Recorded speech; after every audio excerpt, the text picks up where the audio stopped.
All right. What a beautiful day for football, man. It was a great crowd, sunshine, and a gritty, tough win. I'm so proud of our guys. It was uh it was hard fought. Everybody could see that, everybody that watched it. Um, our team, uh, I think just slowly is improving a little bit each week.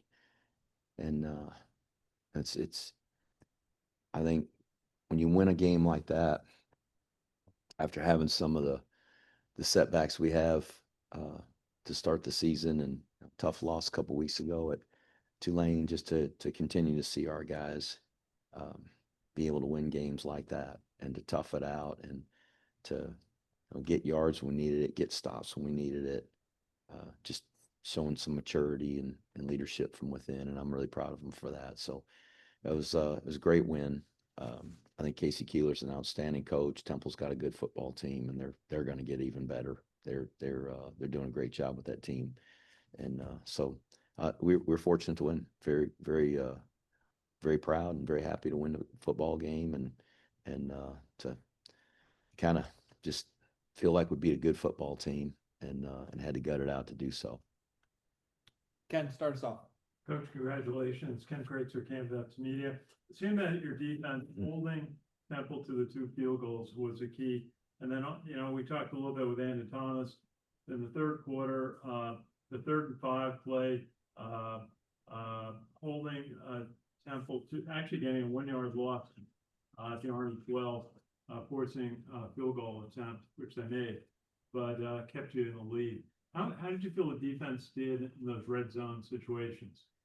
They've played uh, really well in the red zone as of late.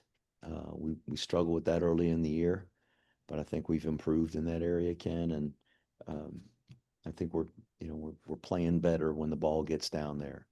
And to hold those guys to the field goal was big, obviously, to hold that 1 point lead. I really felt like if they gained positive yards at all on that third down play, that they were likely going to go for it. So that was a big play. It was a big play to be able to keep them from their go number. I know they're a team that uses analytics as well, and so as it turns out, that's the last time they had the ball, which was amazing that we were able to hold it the rest of the football game. But thank goodness we didn't give it back to them. And coach, on offense, you get a length of the field drive. Gail Helms has 12 yard, 10 yard runs at a pitch. Shaker Dean has a 9 yard run. And you were able to get momentum again in the second half, coming out to retake the lead in the second half with the drive. You get the 26 yard pass to Parker Pulaski, and Gail Helms scores on a 3 yard run. How did you feel about how the offense did coming back out to take the lead? Well, that was an important drive, obviously. We right before half had the fourth down play that we let their linebacker run right through the B gap, and we've got a player assigned to that linebacker in that gap, and he just missed the assignment, and the guy shot the gap, and it was a tackle for loss. They went down to their credit, kicked field goal, and took the lead at halftime, and so to come out in the second half and take the opening drive, I think it was 14 plays, right down and score, and that was big, and so we certainly needed it. It was the difference in the football game. I'm glad we didn't go down there and kick field goal.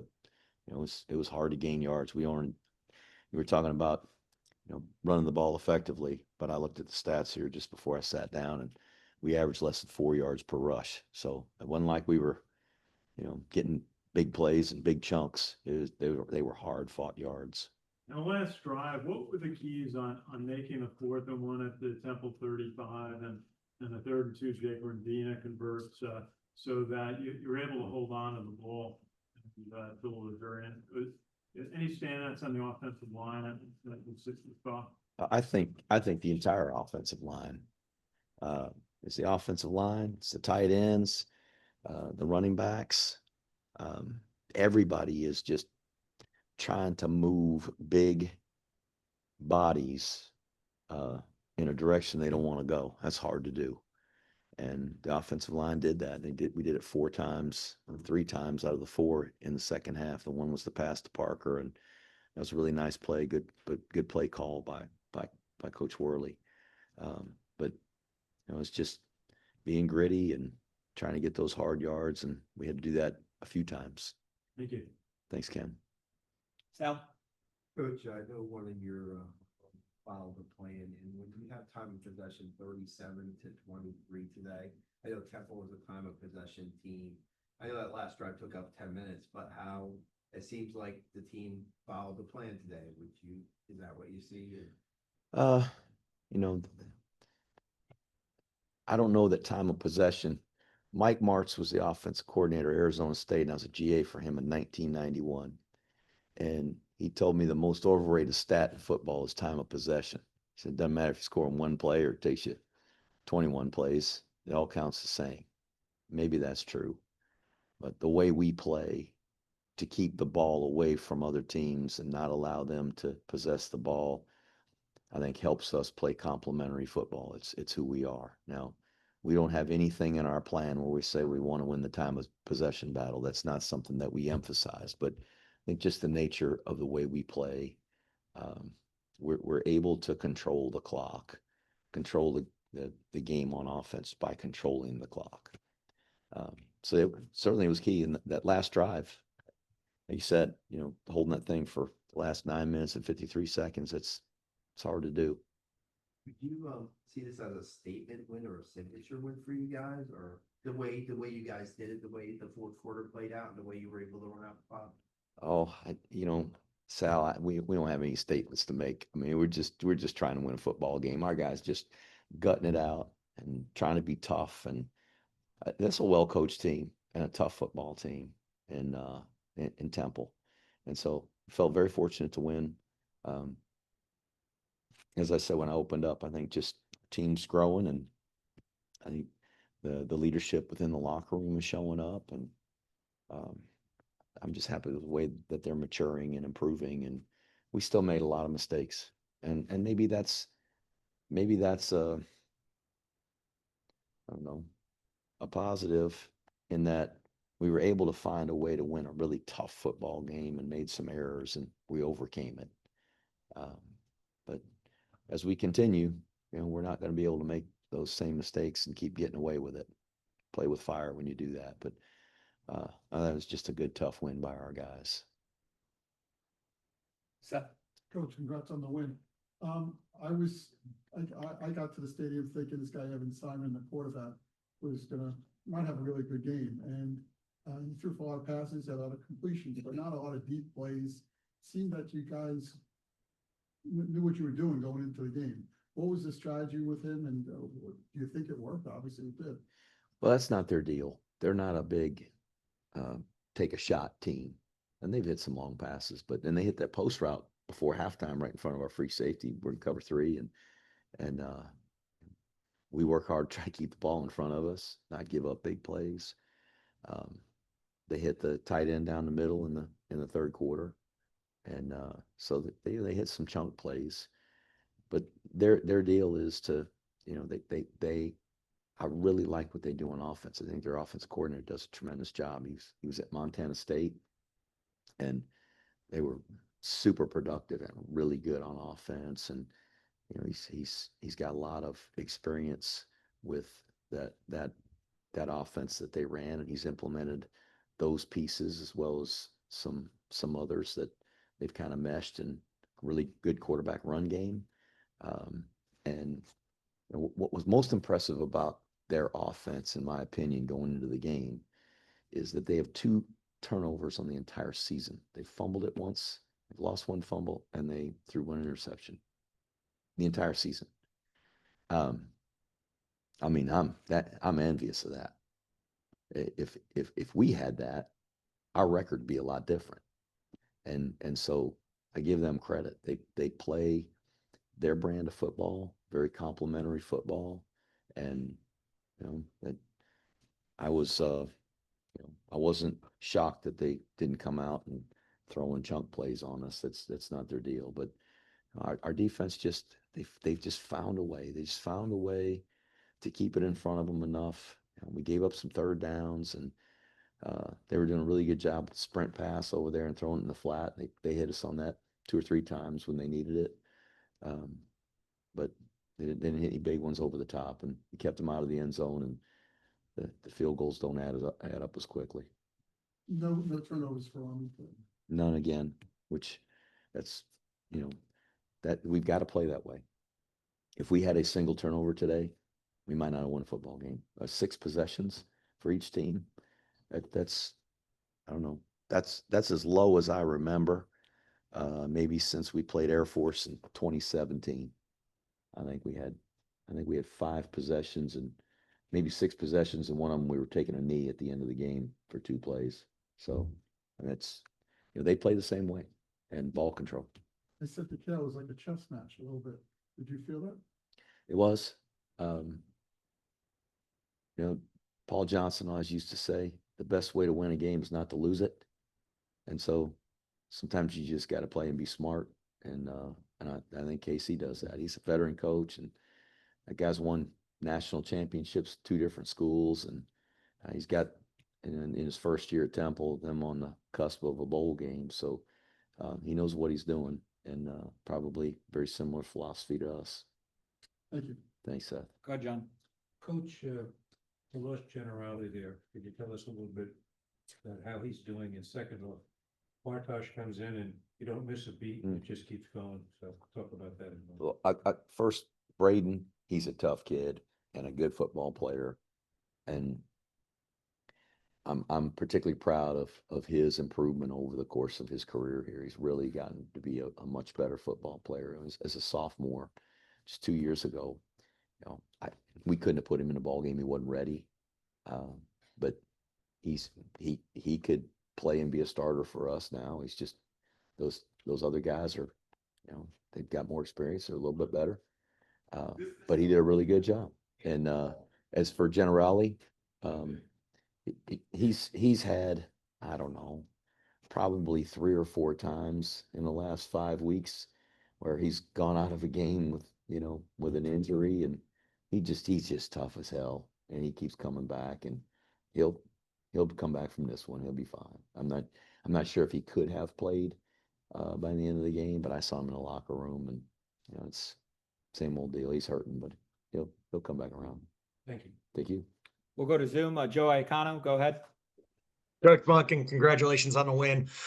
First question, the last series there, Temple runs out of timeouts and they're down by 1, and you guys can kill the clock if you don't score. There was a time, I think during the last timeout, it was right before the play. Kel had a shot at the end zone if he wanted it, but he smartly went down at like the 3. And then he went down on the next play before he scored. Did you guys, and I know Kel told me that you guys practiced that. Were y'all talking about it in the huddle before the play? What was kind of the situation there? Did you have a feeling Temple was going to try and let them score, quote unquote? Well, once we got to a certain point, we weren't going to score, and we had an opportunity to run the clock out. We were going to make them use all their timeouts, and if we had to make them use all their timeouts, and we make them use all their timeouts, and if there's still enough time for them to get the ball back, obviously we'd kick a field goal, go up by 4, and try to go stop them. But once we had them, once they used all their timeouts and they had none left, their only pathway to victory was for us to score a touchdown. And so we understand that. And we're talking to the whole group, and I made an error. I told them, hey, you get inside the 5, hook slide, and go down. Well, the first down marker was at the 3. Right. And so it should have been a first down, go down once you get the first down, and inside the 3. So the next snap, obviously he went down inside the 3-yard line, and I think likely there they were going to let him score, and wisely. If they had let him score, then we go up by 8. We got to kick it off. They got a chance to go down and score and tie the game. So that's the right play. It's not a hard play to make if you're a smart football player and you care about winning, and that's all that matters, not your stats or getting in the end zone one more time. And Cale did his job just like he was told to do. Yeah, I agree with you. Although I've seen a lot of other players mess that up. So last question for you. You talked about the team's improvement, and I know obviously there's a lot of things you guys can still work on, but definitely getting better every week, as you mentioned. A few short weeks ago, you guys were 1-3, and things were looking a little hairy. Now you're one game away from bowl eligibility. I know you talk a lot about the team from 2 years ago that started 2-6 and finished 6-6 and beat Navy, won the CIC. Do you see some similarities in the way this team fights and maybe their mindset and mental toughness a little bit? It's hard to compare teams. It's hard to compare players and leaders. Each team is different. They're like my three kids. All three of my kids are different. They you sometimes have to parent them differently. They have different personalities, and each team is like that. So this team's taken on its own personality, and like I said, I think they're really starting to grow. The leadership is really beginning to show up in our locker room, and so I'm encouraged. But we just want to I just want to stay disciplined to the process of trying to get better and improving each week. That's where results come from. Not the fact that yes, with another win we could be bowl eligible, or other games out there where things are quote unquote on the line. I just want us to play the best we can, and results come from that. And so just being disciplined to those things, and I've got to do a better job, and our staff has to do a better job. We made some mental errors. The first touchdown, the touchdown that they scored on second, third, and fourth down, we had an assignment error, or we had eyes where they weren't supposed to be. They threw the ball out in the flat. We shouldn't have our eyes in the backfield. We let the guy cross our face, and then we're running out there to tackle him at the 2. On the third down play, we come off the edge unblocked. We're responsible for the quarterback. We don't take the quarterback. And he gets out there and tries to throw a pass. And anyway, it goes to fourth down, and we once again, a guy flashes across our face, our eyes in the backfield. We should grab that guy and cover him. And those are it's the responsibility of the coaches to make sure that our guys don't make those mistakes. The fourth down play at the end of the first half, it's our responsibility to block the B gap run through. We've got a guy assigned to it. He didn't put his eyes there. That's where his eyes are supposed to go first. It's the responsibility of us as coaches to make sure that they don't miss those assignments. So we got work to do as a staff. We got work to do as a team, and that's what we're going to focus on, is trying to get better. Thanks, Chris. Yes. To finish up, Ken McMillan, go ahead. Hey, Jeff, congratulations on the win. Thank you, Ken. Um, You called our inside run game ugly. I mean, I thought that was a thing of beauty. well, Bloody knuckles and, spit flying everywhere and mouthpieces coming out. And that's a thing of beauty at Army. all right, we know where you fall on this. So, Jeff, talk about Jake Rendina as a person, as a player, and his path this year, because obviously it was tough. I know he got banged up early. He had to bounce back, but just talk about his progress and where he's at. I really like Jake Rendina. I mean, he's a very likable guy. His teammates love him. He's a running back that if you came to our lift tomorrow and went in the weight room, he would be down at the far east end of the weight room with the offensive lineman. That's who he lifts with. His strength numbers. He doesn't lift with the other skill guys. He's got to lift the lineman, because that's the amount of weight he's putting on the bar when he's benching or squatting and doing all that. So he's kind of a player's player. Everybody likes him because he's tough and physical.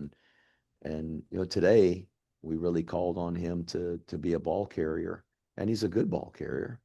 But after the game, I think it was Tony asked me about the carries that he had, and I said he probably had more carries today than he's had the whole season, and I think that turned out to be true.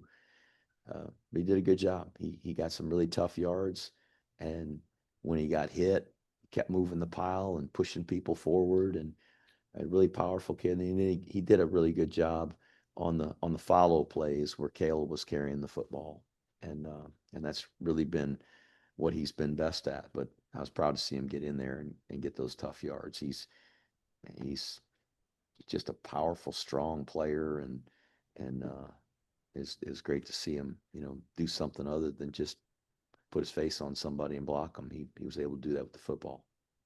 Speaking of the ugly yards, Temple was allowing 162 per game.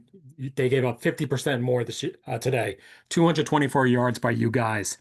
Some games are more difficult than others. Was there something special about your run game today and your block play today that maybe the stats are the same, but there was something different or unique about the way you did it today? No, I don't know. I mean, we averaged over 300 yards a game last year, so that would be well below our average from a year ago. Every one of those yards was tough today. Temple's good. Uh, they're very well coached, and their guys were beating blocks and sliding off of blocks, and they made some good plays on the perimeter, and so every yard we got was tough. I'm not sure what our longest play was, but I mean, we just didn't have any that we really just ripped out of there for a long run or anything like that. So it was credit to Temple, and it's something that we're gonna face other teams that are gonna defend us well and got really good players. Probably every game we play, it's like that. So hopefully we'll find a way to push them out of the way and get a little bit more production in the run game, because it's hard to win a football game that way every single time, and so we know we're gonna have to get better. And lastly, can you just talk about the success of November? I think it's 8-1 the last 3 years. I don't know. I guess you'd rather be lucky than good.